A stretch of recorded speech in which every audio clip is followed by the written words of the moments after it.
नमस्कार साथीहरु, यो भिडियोमा स्वागत छ तपाईहरुलाई। यो भिडियोमा चाहिँ हामी एडीबीएल कृषि विकास बैंक लिमिटेडको चाहिँ जुन इकोनोमिक्स भन्ने खण्ड छ, इकोनोमिक्समा चाहिँ सोध्न सकिने क्वेशनहरु, सोधिएका क्वेशनहरुको बारेमा हामी डिस्कसन गर्नेछौं। यसमा चाहिँ अब हामी चाहिँ के त टपिक वाइज चाहिँ सोधिएका पास्ट क्वेशनहरुको बारेमा चाहिँ डिस्कसन गर्नेछौं। तपाईहरुले चाहिँ यो भिडियोले चाहिँ के त हेल्प गर्छ भन्ने मैले अपेक्षा लिएको छु। अन्तिमसम्म हेरेर चाहिँ साथ दिनु होला है त।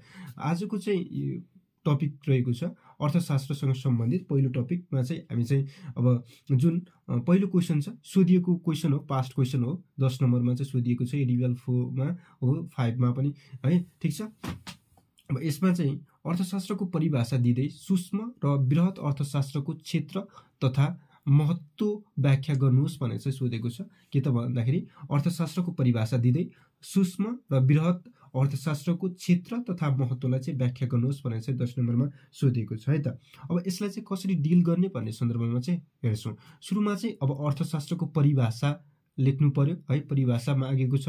त्यसपछि सूक्ष्म र बृहत अर्थशास्त्रको क्षेत्र दुईटैको, सूक्ष्मको पनि बृहतको पनि दुईटैको के गर्नु पर्यो त क्षेत्रहरु चाहिँ लेख्नु पर्यो है, स्कोपहरु तथा महत्त्व दुईटैको, सूक्ष्मको पनि के त बृहतको पनि दुईटैको महत्त्वलाई चाहिँ के गर्नु पर्यो, व्याख्या गर्नु पर्यो, उल्लेख गर्नु पर्यो। ती तीनवटा पोइन्टहरु, चारवटा पोइन्टहरु चाहिँ। ठीक छ। अब सुरुमा चाहिँ हामीले के भन्ने त भन्दाखेरि अर्थशास्त्रको परिभाषा भनेर चाहिँ बीचमा राख्दा पनि भयो। यहाँ के त भन्दाखेरि अब यसको चाहिँ के त भन्दाखेरि लेफ्ट साइडको चाहिँ यहाँ सुरुमा चाहिँ राख्दा पनि भयो है त। अर्थशास्त्रको परिभाषा भन्ने अन्डरलाइन गर्ने। ठीक छ। अब हेर्नु, यसरी चाहिँ यसलाई लेखिसकेपछि अर्थशास्त्र हेर्दाखेरि चाहिँ के त भन्दाखेरि यसको चाहिँ फिक्स परिभाषा छैन। ठीक छ। अब यसलाई चाहिँ के भन्ने त भन्दाखेरि सामान्य भाषामा चाहिँ अर्थशास्त्र त्यस्तो विज्ञान हो, सामान्य भाषामा चाहिँ अर्थशास्त्र भनेको त्यस्तो विज्ञान हो जसले मानिसहरूका विभिन्न आर्थिक क्रियाकलापहरू जस्तै उत्पादन भनेको प्रोडक्सन, उपभोग भनेको कन्जम्सन हैन, त्यसपछि विनिमय भनेको एक्सचेन्ज हैन, वितरण भनेको चाहिँ के त भन्दाखेरि डिस्ट्रिब्युसन आदिको अध्ययन गर्दछ। हो यसरी चाहिँ भन्दैन। ठीक छ। अब तपाईहरुले चाहिँ यसलाई चाहिँ अब अर्थशास्त्रको परिभाषा सरहरूले चाहिँ लेखाउनु भएको, तपाईको नोटमा भएको, अरु बुकमा भएको तपाईलाई कण्ठस्थ छ भने त्यो लेख्न सक्नुहुन्छ। यो लेख्नु पर्छ भन्ने मैले भन्दिन, यो मैले चाहिँ राखेको छु। तपाईहरुले चाहिँ कस्तो लाग्छ? ठीक छ। सामान्य भाषामा चाहिँ अर्थशास्त्रको चाहिँ परिभाषाहरु, फिक्स परिभाषा चाहिँ अब यो हो भने चाहिँ भन्न सकिन्न। त्यही भएर चाहिँ यसलाई के भन्ने त, अर्थशास्त्र भनेको एउटा के त भन्दाखेरि विज्ञान हो, साइन्स हो जसले के गर्छ, मानिसहरूका चाहिँ विभिन्न आर्थिक क्रियाकलापहरू, यो शब्द चाहिँ छुटाउनु भएन। यसमा चाहिँ यो आर्थिक क्रियाकलाप जुन छ नि, आर्थिक क्रियाकलाप यो शब्द छुटाउनु भएन। त्यसपछि जस्तै आर्थिक क्रियाकलापहरूमा चाहिँ उत्पादन, प्रोडक्सन हैन, त्यसपछि उपभोग र त्यसपछि विनिमय, वितरण, तिनी आदि कुराहरूको चाहिँ अध्ययन गर्दछ कसले त, अर्थशास्त्रले है। त्यसपछि के भन्दिने भन्दाखेरि अर्थशास्त्रको कुनै पूर्ण एवं सर्वमान्य परिभाषा पाइँदैन। ठीक छ। तर पनि केही प्रचलित परिभाषाहरू यस प्रकार छन् भने चाहिँ जुन के त भन्दाखेरि हाम्रो चाहिँ 11-12 मा चाहिँ हैन, 11-12 को बुकमा चाहिँ के त एडम स्मिथ हैन, अल्फ्रेड मार्शल, लियोनल्ड रुबिनका परिभाषाहरू हामीले अध्ययन गरेका थियौं। ती परिभाषाहरूलाई हामी राख्न सक्छौं है त। ठीक छ। जस्तै एडम स्मिथको अनुसार चाहिँ शास्त्रीय परिभाषामा चाहिँ अर्थशास्त्र भनेको चाहिँ के भनेको छ त, धनको विज्ञान भनेर चाहिँ भनेको छ। के त भन्दाखेरि वेल्थ अफ साइन्स भनेर चाहिँ भनेको छ हैन त। के त भन्दाखेरि धनको विज्ञान भनेर चाहिँ भनेको छ भनेर चाहिँ राख्न सक्छौं। त्यसपछि मार्शलको अनुसार चाहिँ के त भन्दाखेरि मार्शलको अनुसार चाहिँ के भन्ने त, अब अर्थशास्त्र सामान्य व्यावसायिक जीवनमा मानिसहरूको चाहिँ कार्यहरूको अध्ययन हो जसले व्यक्ति र समाजको त्यस भागको विश्लेषण गर्दछ जुन चाहिँ के त मौलिक हैन, भौतिक है, जुन चाहिँ भौतिक कल्याणको साधनको प्राप्ति र उपभोगसँग सम्बन्धित छ भनेर चाहिँ जुन अल्फ्रेड मार्शलले अर्थशास्त्रको परिभाषा दिएका छन् त्यो कुराहरू उल्लेख गर्ने। त्यस्तै लियोनल्ड रुबिन्सको परिभाषालाई पनि हामी जोड्न सक्छौं। लियोनल्ड रुबिन्सको परिभाषा जुन आधुनिक परिभाषा छ अर्थशास्त्रको चाहिँ हामीले चाहिँ के त भन्दाखेरि शास्त्रीय परिभाषा, नवशास्त्रीय परिभाषा र त्यस्तै आधुनिक परिभाषा अनुसार चाहिँ अर्थशास्त्रले चाहिँ दुर्बलता र छनौट, के त भन्दाखेरि दुर्बलता, स्कार्सिटी एन्ड चोइसको चाहिँ सम्बन्धी व्याख्या गर्छ भनेर चाहिँ लियोनल्ड रुबिन्सको के त भन्दाखेरि परिभाषालाई पनि हामी राख्न सक्छौं। ठीक छ। यो भयो के त भन्दाखेरि अर्थशास्त्रको परिभाषासँग सम्बन्धित कुराहरू है। अब त्यसपछि हामी चाहिँ के त भन्दाखेरि अब के भन्यो त अर्थशास्त्रको परिभाषा दिँदै क्वेसनलाई चाहिँ हामीले चाहिँ खण्ड खण्ड छुट्याएर चाहिँ हामीले हेर्नुपर्ने हुन्छ है। तपाईँले चाहिँ यही लेख्नुपर्छ भन्ने होइन, तपाईँलाई चाहिँ यो एन्सर थाहा भयो भने तपाईँको टाइपबाट लेख्नु होला र यो क्वेसनलाई चाहिँ कसरी चाहिँ डिल गर्ने भन्ने कुराहरू चाहिँ सिक्नु होला है। ठिक छ, अब परिभाषा दिइसकेपछि सूक्ष्म र बृहत अर्थशास्त्रको क्षेत्र लेख्नुहोस् भन्यो। सुरुमा चाहिँ अब सूक्ष्म अर्थशास्त्रको चाहिँ क्षेत्र लेख्नु पर्यो, त्यस्तै बृहत अर्थशास्त्रको क्षेत्र लेख्नु पर्यो है त, छुट्टा छुट्टै लेख्नु पर्यो, यो कुरा चाहिँ ध्यान दिनु होला। तथा महत्त्व पनि लेख्नु पर्यो छुट्टा छुट्टै, सूक्ष्म अर्थशास्त्रको चाहिँ महत्त्व र बृहत अर्थशास्त्रको चाहिँ महत्त्व अर्थात् माइक्रो इकोनोमिक्सको चाहिँ के त भन्दाखेरि इम्पोर्टेन्स र म्याक्रो इकोनोमिक्सको चाहिँ के त इम्पोर्टेन्स लेख्नुपर्ने हुन्छ। त्यस्तै अब हामीले चाहिँ अर्थशास्त्रको परिभाषा लेखिसकेपछि हामीले चाहिँ बुझिसकेपछि अब यसमा चाहिँ अर्थशास्त्रको चाहिँ क्षेत्र, अर्थशास्त्रको क्षेत्र भनेको चाहिँ अर्थशास्त्रले के कुराहरू चाहिँ गर्छ होइन, कहाँसम्म चाहिँ त्यसको अर्थशास्त्रको चाहिँ हात छ है, त्यसको स्कोप त्यो कुराहरू चाहिँ हो है। अब यसमा चाहिँ मैले चाहिँ के त भन्दाखेरि दुईवटा के त भन्दाखेरि अर्थशास्त्रको चाहिँ जुन क्षेत्र छ सूक्ष्म अर्थशास्त्र, यसलाई चाहिँ के भन्दा माइक्रो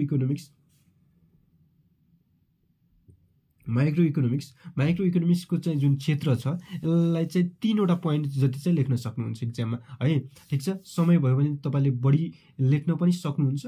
एक्जाममा यति लेख्ने भन्ने हुँदैन, के त तपाईँको समय जति दिएको छ त्यो समयभित्र तपाईँले कति लेख्न सक्नुहुन्छ भन्ने त्यो कुराले चाहिँ डिटरमाइन गर्छ है त। यति पोइन्ट लेख्ने यसो गर्ने भन्ने हुन्छ नि, त्यो फिक्स हुँदैन। ठिक छ, त्यहाँ चाहिँ समय त तपाईँलाई जति दिएको छ त्यो समयमा तपाईँले आउने कुरा जति लेख्न सक्नुहुन्छ त्यो के हुन्छ त के त भन्दाखेरि बेटर हुन्छ है त। त्यही भएर चाहिँ अब सूक्ष्म अर्थशास्त्रको क्षेत्रलाई हेर्दाखेरि चाहिँ 3वटा पोइन्टहरू मैले राखिदिएको छु यसमा। के त भन्दाखेरि अर्थशास्त्रमा चाहिँ सीमित साधनहरूको बीच विभिन्न विकल्पहरू के कसरी बाँडफाँड गर्ने भनी त्यसको बारेमा चाहिँ अध्ययन गर्छ कसले त, सूक्ष्म अर्थशास्त्रले अर्थात् माइक्रो इकोनोमिक्सले के भन्छ त भन्दाखेरि अब इकोनोमिक्समा चाहिँ के त भन्दाखेरि लिमिटेड रिसोर्सेस हुन्छ, सीमित स्रोत साधनहरू हुन्छ। अब ती सीमित स्रोत साधनहरूको चाहिँ विभिन्न विकल्पहरूमा चाहिँ बाँडफाँड गर्नुपर्ने हुन्छ। त्यो बाँडफाँड गर्दाखेरि चाहिँ के त भन्दाखेरि अब त्यो बाँडफाँड गर्दाखेरिको चाहिँ जुन अध्ययन हुन्छ त्यो अध्ययन कसले गर्छ त, अब सूक्ष्म अर्थशास्त्रले गर्छ। अब त्यही भएर चाहिँ सूक्ष्म अर्थशास्त्रको चाहिँ क्षेत्र के हो त भन्दाखेरि यो चाहिँ के त भन्दाखेरि सीमित स्रोत साधनहरूलाई चाहिँ होइन विभिन्न विकल्पहरूमा चाहिँ कसरी बाँड्ने भन्ने क्षेत्रसँग पनि के त सूक्ष्म अर्थशास्त्र जोडियो, त्यही भएर चाहिँ यो पोइन्ट आयो है। ठिक छ, त्यस्तै उत्पादनको चाहिँ उत्पादकले भनौँ न, उत्पादकले चाहिँ उत्पादन गरेको है विभिन्न जुन वस्तु तथा सेवाको चाहिँ मूल्य निर्धारणमा चाहिँ सघाउ पुर्याउने चाहिँ के त भन्दाखेरि सूक्ष्म अर्थशास्त्रको क्षेत्रभित्रको कुरा हो है। सूक्ष्म अर्थशास्त्रको क्षेत्रभित्रको कुरा के हो त भन्दाखेरि उत्पादनहरूले कन्ज्युमरहरूले चाहिँ के त भन्दाखेरि विभिन्न किसिमको चाहिँ के प्रड्युसरहरूले होइन प्रोडक्सन्स गरेको, कन्ज्युमर होइन प्रड्युसरहरूले चाहिँ प्रोडक्सन गरेको विभिन्न वस्तु तथा सेवाको चाहिँ के त भन्दाखेरि वस्तु तथा सेवाको चाहिँ के गर्ने त होइन निर्धारण गर्न चाहिँ सघाउ पुर्याउने के त भन्दाखेरि सूक्ष्म अर्थशास्त्रको क्षेत्रभित्रको कुरा रहने गर्छ। त्यही भएर चाहिँ यो पोइन्ट पनि राखेको छु। ठिक छ, त्यसपछि अर्को चाहिँ उपभोक्ताको चाहिँ व्यवहारको चाहिँ अध्ययन, उपभोक्ता के त यो चाहिँ कन्ज्युमर है त, कन्ज्युमरको चाहिँ जुन बिहेभियर छ त्यसको अध्ययन गर्न पनि के त भन्दाखेरि सूक्ष्म अर्थशास्त्रको चाहिँ के त भन्दाखेरि यसले चाहिँ के गर्ने गर्छ त के त भन्दाखेरि यसको क्षेत्र अन्तर्गत पर्ने गर्छ भनेर चाहिँ हामी भन्न सक्छौँ। अब यति 3वटा पोइन्टहरू चाहिँ मैले यसमा उल्लेख गरेको छु। तपाईँहरूले चाहिँ अरू कुराहरू पनि लेख्न सक्नुहुन्छ, जस्तै विभिन्न उत्पादनका साधनहरू, जस्तै हाम्रो चाहिँ के हुन्छ त उत्पादनका साधनहरूमा चाहिँ अब भूमि, पुँजी, श्रम, सङ्गठन आदिको चाहिँ के कसरी चाहिँ मूल्य निर्धारण गरिन्छ भन्ने कुराहरूको पनि अध्ययन गर्ने गर्छ। ठिक छ, सूक्ष्म के त भन्दाखेरि अर्थशास्त्रले। त्यस्तै विभिन्न वस्तु तथा सेवाको उत्पादन प्रक्रिया र त्यसमा लाग्ने जुन लागत हुन्छ त्यसको पनि अध्ययन गर्ने गर्छ है कसले त, सूक्ष्म अर्थशास्त्रले। यी कुराहरू पनि तपाईँहरू चाहिँ उल्लेख गर्न सक्नुहुन्छ सूक्ष्म अर्थशास्त्रको जुन क्षेत्र छ त्यसमा है। मैले चाहिँ अब टाइम जुन लेख्ने समय हुन्छ त्यसमा चाहिँ अब 3वटा पोइन्ट समेत लेख्न सकिन्छ भन्ने हेतुले चाहिँ राखेको हो। ठिक छ, यो भयो हाम्रो के त भन्दाखेरि अर्थशास्त्रको परिभाषा, त्यसपछि सूक्ष्म अर्थशास्त्रको चाहिँ क्षेत्र क्वेसनले के भनेको छ त्यो बुझ्नु पर्यो। क्वेसनले चाहिँ के भन्यो, सूक्ष्म र भन्यो नि त, र भनेपछि छुट्याउनु है, सूक्ष्म र बृहत अर्थशास्त्रको क्षेत्र तथा महत्त्व व्याख्या गर्नुहोस् भनेपछि छुट्टा छुट्टै लेख्ने। ठिक छ, हामीले चाहिँ सूक्ष्म अर्थशास्त्रको चाहिँ के त भन्दाखेरि क्षेत्रलाई हामीले लेख्यौँ। अब हामी चाहिँ के त भन्दाखेरि बृहत अर्थशास्त्रको क्षेत्र हेर्छौँ। अब बृहत अर्थशास्त्रको क्षेत्र भन्ने के त भन्दाखेरि म्याक्रो इकोनोमिक्सको होइन, म्याक्रो इकोनोमिक्सको चाहिँ के त भन्दाखेरि हाम्रो चाहिँ क्षेत्र सेक्टरहरू हेर्दाखेरि चाहिँ अब यसमा चाहिँ जस्तै यसको चाहिँ बृहत हुन्छ नि त, नामै बृहत छ। बृहत भनेको चाहिँ ठुलो है, सूक्ष्म भनेको सानो सानो स्मल युनिट्सको चाहिँ अब अध्ययन गर्ने भयो। अब बृहत भनेपछि धेरै ठुलो है त। यसमा चाहिँ के हुन्छ त, राष्ट्रिय आयको अवधारणा, यसका चाहिँ विभिन्न तत्त्वहरू र यसको गणनाका विभिन्न विधिहरूको चाहिँ अध्ययन गर्ने गर्छ। के त बृहत अर्थशास्त्रको क्षेत्र कहाँसम्म फैलिएको हुन्छ त, यसको चाहिँ राष्ट्रिय आयहरूको है त्यसको चाहिँ अवधारणाहरूको अध्ययन गर्ने गर्छ। त्यहाँ चाहिँ विभिन्न विधिहरू, त्यहाँका चाहिँ के त भन्दाखेरि विभिन्न तत्त्वहरूको बारेमा चाहिँ के गर्ने गर्छ, तिनीहरूको कसरी चाहिँ गणना गर्ने भन्ने ती कुराहरू चाहिँ उल्लेख गर्ने गर्छ। कसले त, बृहत अर्थशास्त्रले, अर्थात् के त भन्दाखेरि ठुलो अर्थशास्त्र भनौँ, ठुलो अर्थशास्त्रले चाहिँ अब ठुलो कुराहरूलाई चाहिँ समेट्छ भने सानो अर्थशास्त्रले चाहिँ सानो मसिनो कुराहरूलाई चाहिँ समेट्छ भनेर चाहिँ बुझ्नु पर्यो। त्यस्तै अब देशमा भएको रोजगारी र बेरोजगारीका सिद्धान्तहरूको बारेमा पनि अध्ययन गर्ने गर्छ। कसले त, बृहत अर्थशास्त्रले। यो के भित्र पर्ने गर्यो, बृहत अर्थशास्त्रभित्र रोजगारी र बेरोजगारीका कुराहरू, बृहत अर्थशास्त्रसँग सम्बन्धित कुराहरू भए। त्यही भएर चाहिँ यसको क्षेत्रभित्र, बृहत अर्थशास्त्रको क्षेत्रभित्र के कुरा पर्ने भयो त, रोजगारी र बेरोजगारीका सिद्धान्तहरू बारेमा चाहिँ जो अध्ययन गरिन्छ त्यो कुरा पर्ने भयो। ठिक छ, त्यो क्षेत्रभित्र। ठिक छ, त्यसपछि अब मुद्राका चाहिँ कार्यहरू, मुद्राका कार्यहरू र यस सम्बन्धी सिद्धान्तहरूको चाहिँ अध्ययन तथा के त विश्लेषण गर्ने, मुद्राहरूसँग सम्बन्धित कुराहरूको चाहिँ के गर्ने त भन्दाखेरि अध्ययन गर्ने र विश्लेषण गर्ने बृहत अर्थशास्त्रसँगको चाहिँ क्षेत्रभित्र पर्ने कुरा हो। अब क्षेत्र भनेको चाहिँ जस्तै तपाईँको घर छ, तपाईँको घरभित्रको एउटा कोठा तपाईँको चाहिँ क्षेत्र हो है। जस्तै अब यो बृहत अर्थशास्त्र के कुराहरू पर्छ, जस्तै तपाईँको घरभित्र के कुराहरू पर्छ होइन, हाम्रो देशभित्र देशको क्षेत्र होइन, त्यहाँभित्र पर्ने कुराहरू है, बृहत अर्थशास्त्रको चाहिँ क्षेत्रभित्र के कुराहरू पर्छ त्यो कुराहरू उल्लेख गर्नुपर्ने हो है।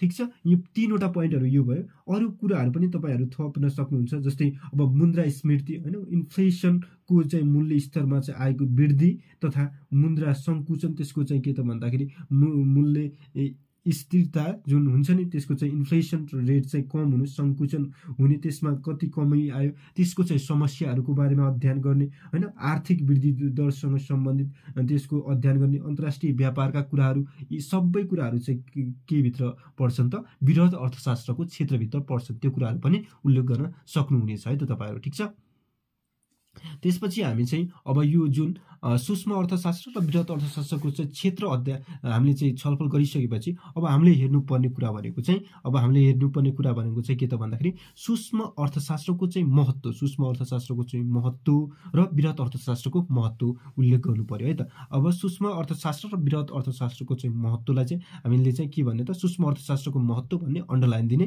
त्यसपछि सरसर्ती तीनवटा वा सक्यो भने चारवटा पोइन्टसम्म जाने, चारवटा पोइन्टसम्म लेखिन्छ है। ठिक छ, अब सूक्ष्म अर्थात् सानो अर्थात् के त स्मल जुन के त भन्दाखेरि इकोनोमिक्स हुन्छ हो, त्यो त्यसको महत्त्व के हुन्छ त भन्दाखेरि यस अर्थशास्त्रको चाहिँ कार्यप्रणाली बारे जानकारी लिन हो। यसमा चाहिँ सूक्ष्म अध्ययन गर्यो भने चाहिँ त्यसको कार्य कसरी हुन्छ है, त्यो कुराहरू चाहिँ हामीले चाहिँ इकोनोमिक्सको चाहिँ कार्य कसरी भइरहेको हुन्छ, त्यो कार्य प्रणालीको बारेमा चाहिँ के त जानकारी लिन चाहिँ सूक्ष्म अर्थशास्त्रको चाहिँ के हुने गर्छ त, महत्त्व रहने गर्छ। ठिक छ, के त अर्थशास्त्रको चाहिँ कार्यहरू, जुन अर्थशास्त्रका विभिन्न किसिमका कार्यहरू हुन्छन् है, ती कार्यहरूको चाहिँ के त भन्दाखेरि कार्यप्रणालीको बारेमा चाहिँ जानकारी लिन, कार्यप्रणाली, कार्य गर्ने प्रणालीसँग सम्बन्धित रहेछ त्यसको जानकारी लिनु कसको महत्त्व हुन्छ त भन्दाखेरि सूक्ष्म अर्थशास्त्रको महत्त्व हुन्छ। सूक्ष्म अर्थशास्त्रको महत्त्व किन भयो त भन्दाखेरि यो अर्थशास्त्रको कार्यप्रणाली बारे जानकारी लिनको लागि सूक्ष्म अर्थशास्त्रको अध्ययन गर्ने वा यसको चाहिँ प्रयोग गर्ने भएकाले यसको महत्त्व रहेको हो भनेर चाहिँ बुझ्नु पर्यो। ठिक छ, त्यस्तै आर्थिक नीतिको चाहिँ लागि विभिन्न औजारहरू चाहिँ प्रयोग गर्ने। अब आर्थिक नीतिका विभिन्न किसिमका औजारहरू हुन्छन् होइन, यो चाहिँ अब हामीले चाहिँ के त भन्दाखेरि अब जुन आर्थिक नीतिभित्र हामीले चाहिँ वित्त नीति हैन, मोनिटरी पोलिसी हैन, त्यस्ता इन्डस्ट्रियल्स नीति, विभिन्न पर्यटन नीति सबै अध्ययन गर्नुपर्ने हुन्छ। हो ती आर्थिक नीतिहरूको लागि विभिन्न किसिमका चाहिँ इन्स्ट्रुमेन्टहरू चाहिन्छन्, औजारहरू चाहिन्छन् है। त्यो औजारहरू चाहिँ के त भन्दाखेरि प्रदान गर्नको लागि पनि सूक्ष्म अर्थशास्त्रको चाहिँ के हुने गर्छ त महत्त्व रहने गर्छ है। त्यसपछि अर्को पोइन्टमा चाहिँ के त भन्दाखेरि साधनको आदर्शतम बाँडफाँडमा चाहिँ सहयोग पुर्याउँछ। यसले चाहिँ के गर्छ, स्रोत साधनहरूको चाहिँ कतिसम्म चाहिँ त्यसको आदर्शतम बिन्दु छ होइन, आदर्शतम बाँडफाँडमा चाहिँ के गर्ने गर्छ त सहयोग पुर्याउने गर्दछ। कसले त? सूक्ष्म अर्थशास्त्रले है त। यो चाहिँ यसको महत्त्वभित्र पर्छ। त्यस्तै मानव व्यवहारको अध्ययन गर्ने, मानव भनेको एउटा व्यक्तिसँग सम्बन्धित भयो नि त, स्मल युनिटसँग, एउटा सिङ्गल युनिटसँग चाहिँ सम्बन्धित कुराहरू चाहिँ के कसले हेर्छ त? कसले हेर्छ भन्दाखेरि यो चाहिँ हेर्ने कुरा भनेको चाहिँ कसले हो त भन्दाखेरि सूक्ष्म अर्थशास्त्रले हो। त्यही भएर चाहिँ सानो कुराहरूको चाहिँ अध्ययन गर्ने शास्त्र के हो त? के त भन्दाखेरि सूक्ष्म अर्थशास्त्र। अर्थात् के त भन्दाखेरि अब यसमा चाहिँ यसको महत्त्व इन्क्लुड भयो नि त होइन। अब मानव व्यवहारको चाहिँ अध्ययन गर्ने ती कुराहरूले के गर्ने गर्छ त अब महत्त्व दर्शाउने गर्छ। कसको त? सूक्ष्म अर्थशास्त्रको। ठिक छ। सूक्ष्म अर्थशास्त्रको महत्त्व बुझिसकेपछि हामी चाहिँ बृहत अर्थशास्त्रको चाहिँ महत्त्व हेर्छौँ। त्यसपछि कन्क्लुजन। ठिक छ। यति लेख्यो भने चाहिँ 10 नम्बरमा चाहिँ पुग्छ भन्ने मैले ठानेको छु है। तपाईँहरूलाई चाहिँ यसबाट चाहिँ के कुराहरूले के त भन्दाखेरि अब यति लेख्ने आइडिया त मिल्छ होला नि त होइन, क्वेसन बुझ्ने आइडिया होइन। तपाईँहरूले चाहिँ यो भित्रको कन्टेन्ट तपाईँलाई कण्ठस्थ छ, तपाईँलाई याद छ भने चाहिँ लेख्न सक्नुहुन्छ। यही याद गर्नुपर्छ भन्ने मेरो मान्यता रहँदैन। ठिक छ। त्यसमा चाहिँ के त भन्दाखेरि बृहत अर्थशास्त्रको महत्त्व भनेको छ। बृहत अर्थशास्त्रको महत्त्वलाई हेर्दाखेरि चाहिँ हेर्नु है, बृहत भनेको के त भन्दाखेरि ठुलो। अब बृहत अब नामै काफी छ। बृहतले चाहिँ के गर्छ त समग्र अर्थतन्त्रको चाहिँ कार्यको बारेमा चाहिँ बुझ्ने चाहिँ यसको महत्त्व रहेको हुन्छ। अब समग्र अर्थतन्त्रको बारेमा जस्तै राष्ट्रिय आयको अवधारणा होइन, विभिन्न किसिमका चाहिँ गणनाहरूको चाहिँ रोजगारी बेरोजगारीका मुद्रा स्मृतिका कुराहरू भए, मुद्राका कुराहरू भए, विभिन्न किसिमका चाहिँ होइन ठुला के त भन्दाखेरि आर्थिक वृद्धि दरका कुराहरू भए, त्यस्ता सबै कुराहरू चाहिँ के त भन्दाखेरि कसले अध्ययन गर्ने गर्छ त त्यसको बारेमा चाहिँ जान्नको लागि के को युज गरिन्छ त बृहत अर्थशास्त्रको। त्यही भएर चाहिँ यसको के हुने गर्छ त महत्त्व रहने गर्छ। त्यही भएर के भन्नु पर्यो त हामीले समग्र अर्थतन्त्रको चाहिँ कार्यबारे चाहिँ बुझ्न, समग्र अर्थतन्त्रको कार्यबारे बुझ्न यसको महत्त्व रहेको हुन्छ। कसको त? बृहत अर्थशास्त्रको। समग्र के त के भन्यौँ त हामीले समग्र के त अर्थतन्त्रको चाहिँ बारेमा चाहिँ बुझ्न यसको चाहिँ महत्त्व रहेको हुन्छ भनेर चाहिँ भन्यौँ। त्यसपछि अर्को भनेको चाहिँ हाम्रो के त भन्दाखेरि अर्को चाहिँ आर्थिक उतार चढाव नियन्त्रण गर्न। आर्थिक उतार चढाव अब के त भन्दाखेरि इकोनोमिक्समा चाहिँ विभिन्न किसिमका चाहिँ आर्थिक उतार चढाव भइरहेका हुन्छन्। ती आर्थिक उतार चढावहरूलाई चाहिँ स्टेबिलिटी तिनीहरूलाई चाहिँ कन्ट्रोल गर्नको लागि चाहिँ बृहत अर्थशास्त्रको चाहिँ महत्त्व रहेको हुन्छ। जब हामीले चाहिँ बृहत अर्थशास्त्रको अध्ययन गर्छौँ, बृहत अर्थशास्त्रको बारेमा बुझ्छौँ, त्यसपछि हामीले त्यहाँ भएका चाहिँ कुराहरूलाई चाहिँ हामी के गर्न सक्छौँ त कन्ट्रोल गर्न सक्छौँ, हाम्रो अधीनमा रहने गर्छ। त्यही भएर चाहिँ यसको चाहिँ के हुन्छ त महत्त्व रहेको हुन्छ भन्ने सक्छौँ। त्यसपछि अर्को पोइन्टमा चाहिँ अर्थशास्त्रको चाहिँ कार्यकुशलता मूल्याङ्कन गर्छौँ। अब अर्थशास्त्र जुन चाहिँ अर्थशास्त्रको चाहिँ कस्तो कार्य भइरहेको छ, कार्यमा चाहिँ कस्तो कुशलता प्राप्त गरिएको छ, कस्तो प्रभावकारिता ढङ्गबाट चाहिँ त्यसले चाहिँ रिजल्ट ओरिएन्टेड भएर चाहिँ कार्य गरिरहेको छ। अर्थशास्त्रको चाहिँ के त भन्दाखेरि मूल्याङ्कन गर्न पनि बृहत अर्थशास्त्रको चाहिँ के हुन्छ त महत्त्व रहेको हुन्छ भने चाहिँ हामी भन्न सक्छौँ। त्यस्तै अर्को पोइन्ट थप्दाखेरि अन्तर्राष्ट्रिय व्यापार बुझ्न, व्यावसायिक निर्णय गर्नको लागि पनि के त भन्दाखेरि यसको महत्त्व रहेको हुन्छ। के त अन्तर्राष्ट्रिय व्यापारहरू बुझ्नको लागि पनि होइन, त्यस्तै हाम्रो व्यावसायिक निर्णयहरू चाहिँ लिनको लागि चाहिँ बृहत अर्थशास्त्रको के हुन्छ त महत्त्व रहेको हुन्छ भनेर चाहिँ यी पोइन्टहरू लेख्न सक्छौँ है त। हामीले चाहिँ के गर्यौँ त भन्दाखेरि सुरुमा चाहिँ होइन अब अर्थशास्त्रको परिभाषा दियौँ। ठिक छ। त्यसपछि अर्थशास्त्रको परिभाषा दिइसकेपछि सूक्ष्म अर्थशास्त्रको क्षेत्र है, त्यस्तै सूक्ष्म अर्थशास्त्रको क्षेत्र अनि बृहत अर्थशास्त्रको चाहिँ क्षेत्र अनि सूक्ष्म अर्थशास्त्रको महत्त्व होइन, त्यसपछि बृहत अर्थशास्त्रको महत्त्व उल्लेख गरिसकेपछि अब हामीले चाहिँ अन्तिममा के त कन्क्लुजन पनि लेख्नु पर्यो, अर्थात् टाटा बाई भन्नु पर्यो। टाटा बाई भन्दाखेरि चाहिँ हामीले के भन्न सक्छौँ त अर्थतन्त्रको चाहिँ वस्तु तथा सेवाको चाहिँ उत्पादन, वितरण तथा उपभोग, देशको आर्थिक विकास र मानिसको आर्थिक कल्याणका लागि चाहिँ अर्थशास्त्रको चाहिँ विषयवस्तुबारे अध्ययन गर्नु पर्ने हुन्छ भने चाहिँ हामीले चाहिँ अर्थशास्त्रको चाहिँ के त भन्दाखेरि अध्ययनको कुरालाई चाहिँ यसमा उल्लेख गर्यौँ। अर्थतन्त्रको चाहिँ वस्तु तथा सेवाको चाहिँ उत्पादन, वस्तु तथा सेवाको उत्पादन, वितरण तथा उपभोग, देशको आर्थिक विकास र मानिसहरूको चाहिँ आर्थिक कल्याणको लागि चाहिँ अर्थशास्त्रको चाहिँ अब विषयवस्तुबारे चाहिँ अध्ययन गर्नुपर्छ भनेर चाहिँ हामी कन्क्लुजन लेख्न सक्छौँ। यो भयो हाम्रो चाहिँ पहिलो क्वेसन के त भन्दाखेरि जुन के त अर्थशास्त्रको चाहिँ अवधारणा भन्ने जुन टपिक छ होइन, कन्सेप्ट अफ इकोनोमिक्सबाट चाहिँ सोध्न सकिने भन्दा पनि सोधेको क्वेसन है, पास्ट क्वेसन हो, एडिपिएलमा चाहिँ सोधिएको क्वेसन, त्यसको बारेमा छलफल गऱ्यौँ। तपाईँहरू कस्तो लाग्यो कमेन्टमा चाहिँ के त भन्दाखेरि अब केही कुरा चाहिँ लेख्न चाहिँ नभुल्नु होला। अब यो कुरा लेख्नुपर्छ भन्ने मेरो मान्यता होइन, म भनिरहेको हुन्छु तपाईँहरूले चाहिँ यो टाइपमा चाहिँ लेख्नुपर्छ।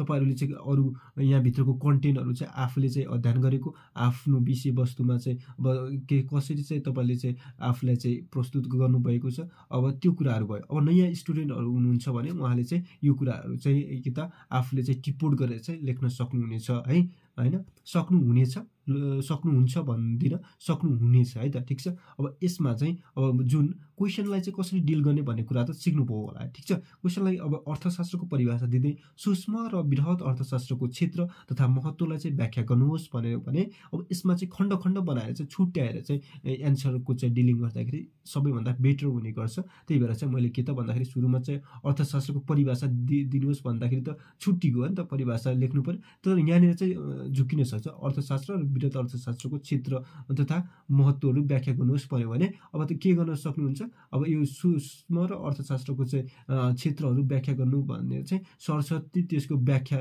गर्न सक्नुहुन्छ है।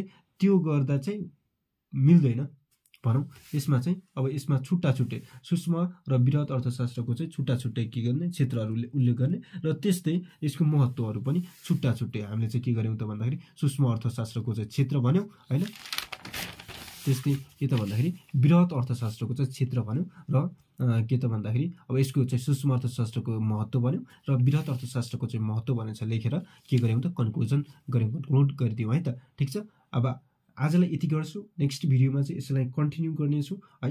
तपाईँहरूलाई चाहिँ यो भिडियो कस्तो लाग्यो कमेन्ट गर्न चाहिँ नभुल्नु होला। विशेष गरेर चाहिँ यो एडिबिएलसँग सम्बन्धित टपिक हो है, र राष्ट्र ब्याङ्कलाई पनि हुन्छ, राष्ट्र ब्याङ्कलाई पनि हुन्छ र के त भन्दाखेरि एडिबिएललाई हुन्छ र आरबिबीका विद्यार्थीहरूले चाहिँ यो भिडियो चाहिँ नहेरेकै राम्रो होइन, तपाईँहरूले चाहिँ हेर्नु पनि हुन्न, ठिक छ। अब thank you for watching this video. केही छ भने कमेन्ट गर्न चाहिँ नभुल्नु होला है त, ठिक छ। यो मैले चाहिँ तपाईँहरू चाहिँ आइडिया सेयर गर्न खोजेको हो, यसबाट चाहिँ तपाईँलाई थोरै पनि हेल्प भयो भने चाहिँ मलाई खुसी मिल्छ र कमेन्ट गर्न चाहिँ नभुल्नु होला। जसले कमेन्ट गरेको कारणले के हुन्छ त मलाई चाहिँ भिडियो बनाउन चाहिँ मोटिभेट गर्छ भन्ने चाहिँ हो है। त्यही भएर चाहिँ कमेन्ट, लाइक र राम्रो लाग्यो भने सेयर गर्न पनि नभुल्नु होला। Thank you, by.